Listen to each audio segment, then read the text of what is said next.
आपने अक्सर अपने दादा दादी नाना नानियों से ऐसी कहानियां बचपन में जरूर सुनी होगी जिसमें इंसान और खूंखार जानवरों की मुलाकातों के सिलसिले का जिक्र होता है। लेकिन क्या आपने कभी सोचा है अगर ये कहानियां हकीकत बन जाएं तो आपका क्या होगा? क्या हुआ? आप महज इतना सोचने से ही डर गए होंगे, क्योंकि ऐसी मुलाकातें अक्सर मौत से सामना करवाती हैं।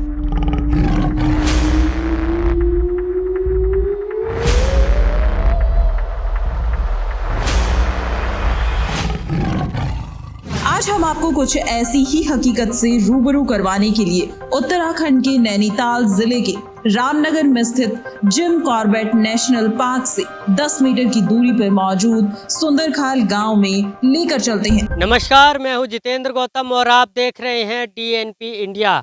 आज मैं आपको एक ऐसे गांव में लेकर आया हूं जहां पर बिजली, पानी जैसी सुविधाएं नहीं हैं और आगे आने वाले समय में भी ये बिजली और पानी की सुविधाएं ज़िंदगी में यहाँ पर इन लोगों को नहीं मिलने वाली हैं।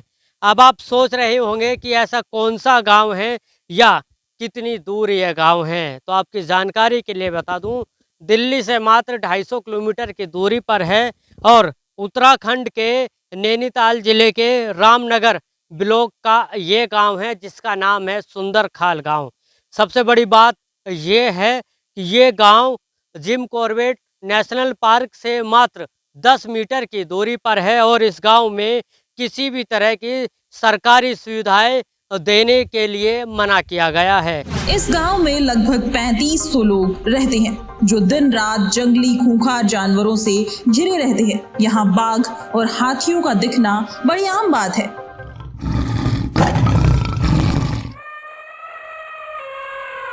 सरकार का कहना है कि ये गांव राजस्व विभाग के अंतर्गत नहीं आता है, जिस वजह से इस गांव को किसी भी तरह की सुविधा ये नहीं दे सकते हैं। लेकिन एक स्कूल सरकारी यहाँ पर खोला गया है जिससे यहाँ के बच्चे पढ़ तो लेते हैं, लेकिन सबसे बड़ा सवाल यही है कि इस गांव में ना तो पानी की व्यवस्था है, ना ही नाली खरंजे की व्यवस्था है और साथ ही इन लोगों को पक्के मकान बनाने की अनुमति भी नहीं है।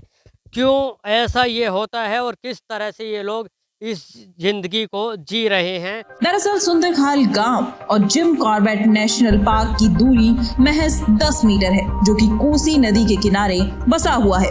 अक्सर जंगली जानवर पानी पीने के लिए कोसी नदी के किनारे आते हैं। ऐसे में जानवरों को सुंदरखाल गांव को पार करते हुए नदी किनारे जाना होता है, जिससे गांव में तनाव का माहौल बन जाता है और फिर शुरू होती है इंसान और जानवरों की जंग। सरकारी आंकड़ों के मुताबिक सुंदरखाल गांव में साल 2010 में बाघ ने 10 महिलाओं को अपना शिकार बनाया था। टाइगर की डर होता है। मेरे गांव में देखो, अब ये जंगल हो गया है, रोखड़ आ गया है, घर के आगे पीछे हम रात को बाहर भी नहीं निकल पाते हैं। आ जाता है टाइगर घर पे, ऐसे जानवर को मारा, इंसान को मार रहा है, जानवर तो जानवर ही ठहरे। अम्मा जी, क्या नाम है आपका? तुलसी देवी। ये बताइए, कितने बच्चे हैं आपके? मेरे 3 बच्चे हैं। कितनी उम्र हो गई? मेरी उम्र हो गई होगी कतो हगनाल है 70 वर्ष कर गई, 75 70 के आसपास है। अच्छा, जब यहाँ पर आप रहते हैं जंगली जानवरों देखते होंगे? सारे देखते साड़ी उनके ही साथ तो हूँ, सुबह शाम बस देखने ही में आते हैं। सुबह शाम देखने में आते हैं। अच्छा, वो टाइगर, बाघ जिसको कहते हैं, वो आपने आखिरी वक्त कब देखा? तो आखिरी वक्त आप ये यहाँ सुबह जंगल जाते हैं ना, बाहर जाते हैं जब, तो पर रोहड़ में इधर उधर जाते हुए। हाँ, आज नहीं देखा, कल परसों देखा। जंगली हाथियों का खतरा रहता है गांव को सबसे ज़्यादा, जो अब तक हमने सुना है जंगली हाथियों का सबसे ज़्यादा खतरा है। जंगली जानवरों का ज़्यादा खतरा है, कोसी का खतरा ज़्यादा है हमें। कोसी नदी का हमको बिल्कुल खतरा है। हम अभी अभी अपने बोरा बिस्तरा पकड़ के रोड में जाते हैं। जंगली हाथी, जब यहाँ पर हमने देखा कि यहाँ ज़मीन तो है, लेकिन खेती यहाँ लोग जो करते हैं थोड़ी बहुत हमको दिखाई दी। कहाँ करते ही नहीं है वहाँ। अब आपके साल बिल्कुल ही नहीं करा। कहाँ वो नदी आ गई है, सब बही गई, अब किसी का दिल उखड़ गया, उन्होंने कहाँ करते हैं क्या करते हैं, किसी ने नहीं करा। 2-3 मासों ने कर रखा ये ऊपर। अच्छा, सरकार को लेकर एक चीज़ बताइए, नेता आते हैं यहाँ पर? नेता तो आते हैं, ऐसे ही नेता तो आते हैं, आते जाते रहते हैं, वो देने वाले नेता कोई नहीं है। क्या कहते हैं? क्या कहते हैं? कहते हैं हम क्या करें, ऊपर से ही तो वो जो ऊपर बैठे हैं वो तो कुछ कहते ही नहीं है कि आप हमारे हाथ में क्या है, ऐसे कहते हैं। अच्छा, ये बताइए, जिम कॉर्बेट वाले जो अधिकारी हैं वो भी यहाँ पर आते होंगे, आप लोगों को कहते होंगे कि आप यहाँ से? कॉर्पोरेट वाले नहीं आते हैं, एक बार नाप करने के लिए आए वो, बस वो नहीं आते हैं। वो अब पता नहीं है, उनका ही अड़ंग है, जाने क्या पता, वो नहीं आते हैं। यहाँ से आपको हटाने के लिए कौन कहता है? हटाने के लिए कोई नहीं कहते हैं। यहाँ से आप चले जाइए, ऐसे ये नहीं जंगल। बोलते हैं, ऐसे नहीं बोलते हैं। कहते हैं तुम्हारा गांव विस्थापन होगा, अब जबरन होना। होगा, लेकिन कब होगा ये नहीं। हाँ, ये पता नहीं है। और भी लोग हमारे साथ मौजूद हैं, इनसे भी बातचीत कर लेते हैं। आप बताइए, क्या नाम है आपका? मेरा नाम घनश्याम कुमार। क्या करते हैं? मैं होटल लाइन में जॉब करता हूँ। यहाँ कहाँ, कौन सा घर है? मेरा घर इससे बगल वाला है। अच्छा, जब आप होटल के लिए आप जाते हैं तो डर लगा रहता है? बिल्कुल डर लगा रहता है साहब, क्योंकि 12-1 बजे आते हैं हम भी, 11-12 बजे ड्यूटी रहती है, रात में वही 11-12-1 बजे बज जाते हैं। बाकी जंगली जानवरों का खतरा बना रहता है। बाकी घर की भी अलग टेंशन है कि बच्चे कैसे मैनेज करेंगे, क्या करेंगे, कैसे होंगे, जब ये आप है। चले जाते हैं घर पे, बच्चे अकेले रहते हैं? हाँ जी, बच्चे वगैरह अकेले रहते हैं, बाकी अपना अपना वो हिसाब से मैनेज करना पड़ता है बच्चों के अच्छा, साथ। सरकार का कहना है कि विस्थापन को लेकर वो जो है काम कर रही है, रणनीति बना रही है, लेकिन गांव के लोगों के साथ बातचीत नहीं बन पा रही है। क्या क्या दिक्कतें आती हैं? दिक्कतें क्या आती हैं, अपना अपना हिसाब है आदमियों का। सरकार कभी बोलते हैं कि करेंगे, कभी बोलते हैं नहीं करेंगे। कोई सुविधा नहीं, कुछ नहीं, लाइट पानी वगैरह कुछ है नहीं। बाकी नदी नालों का हिसाब ऐसा हो रहा है। अच्छा, विस्थापन को लेकर एक धनराशि की बात की जाती है, उसको लेकर क्या कहते हैं?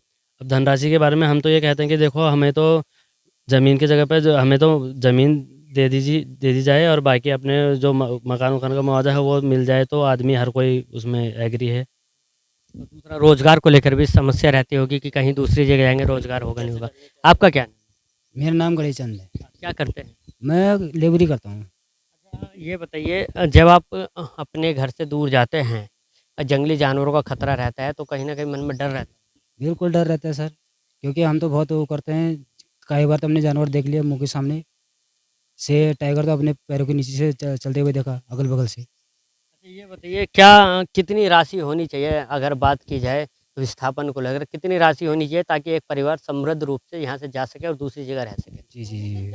क्योंकि पहले यह है, हम तो ये चाहते हैं कि हमें जितना हमारी ज़मीन है, ज़मीन का वो मिल जाए, और उसके बाद थोड़ा मकान का वो हो जाए, बस रहन बसेरा हो जाए, क्योंकि अपना परिवार भी पाला जाए। क्या नाम है आपका? बसंती देवी। आप बसंती जी, ये बताइए, इस गांव में आप कब से हैं? हमको 50 साल हो गए यहाँ। यहीं आपका जन्म हुआ था? हाँ, अच्छा, 50 सालों में इस गांव में कुछ बदलता हुआ देखा? बदल तो बहुत कुछ भी नहीं देखा। जैसे आपने रामनगर की अगर बात करें तो 50 साल में बहुत कुछ बदलता हुआ देखा होगा, लेकिन अपने गांव में कुछ नहीं। नहीं, हमारे यहाँ कुछ नहीं हुआ बदलाव।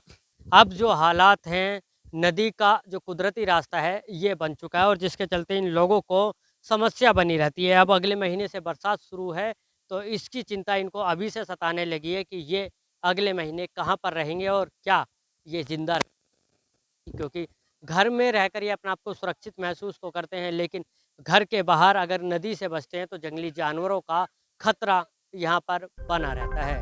गांव के निवासियों ने बताया कि इस गांव में मूलभूत सुविधाओं का अभाव है।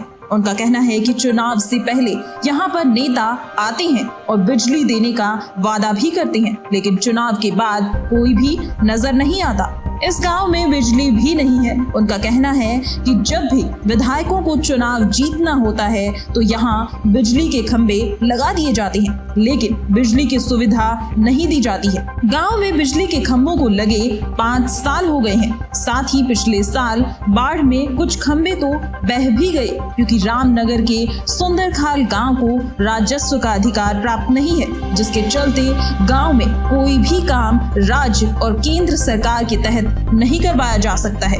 इतना सब कुछ झेलने के बाद कोसी नदी की बाढ़ से गांव का तबाह होना भी लगातार जारी रहता है। महिलाओं ने बताया कि मानसून आने पर वे सब सड़कों पर आ जाते हैं क्योंकि नदी व बाढ़ का पानी खेती के साथ साथ घरों को भी तबाह कर देता है। तस्वीरें मैं आपको दिखाता हूँ।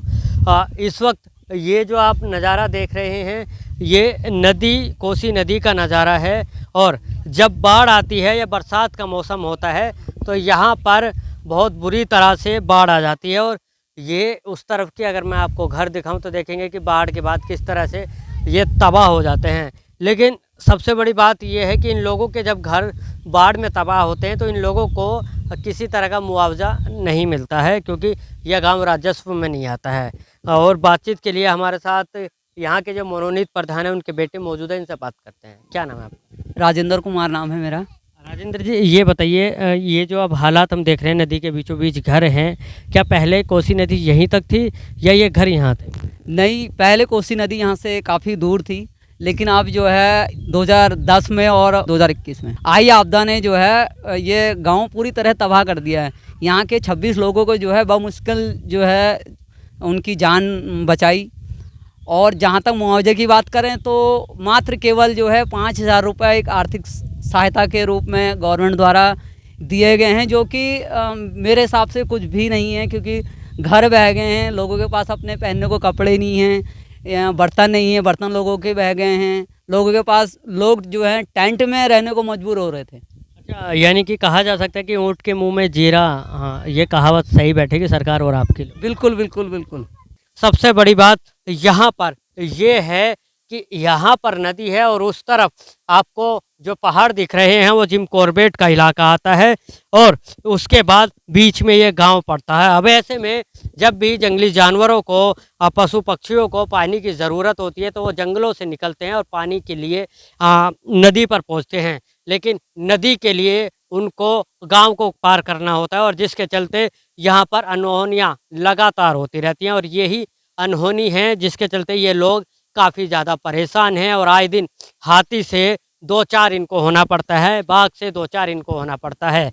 कुल मिलाकर कहा जा सकता है कि सरकार को एक ऐसे नीति की बनाने की ज़रूरत है जिससे इन गांव वालों का विस्थापन भी किया जा सके और साथ ही जंगली जानवरों के परिवेश को भी बचाया जा सके, क्योंकि जितना खतरा इंसानों को जंगली जानवरों से होता है उतना ही खतरा जानवरों को इंसान भी अपने आप महसूस करते हैं, या जानवरों जो इंसान होते हैं जिस तरह से वो खतरा महसूस करते हैं उसी तरह से जानवर इंसानों से अपने आप के लिए खतरा महसूस करते हैं। और ये जो जंग है ये बदस्तूर चलती रहती है। अब ऐसे में देखना ये होगा कि सरकार की जो विस्थापन नीति है वो कितनी कारगर साबित होगी और कब तक वो साबित हो सकेगी। नैनीताल के रामनगर के जिम कॉर्बेट नेशनल पार्क के सुंदर खाल गांव से मैं जितेंद्र गौतम, DNP इंडिया।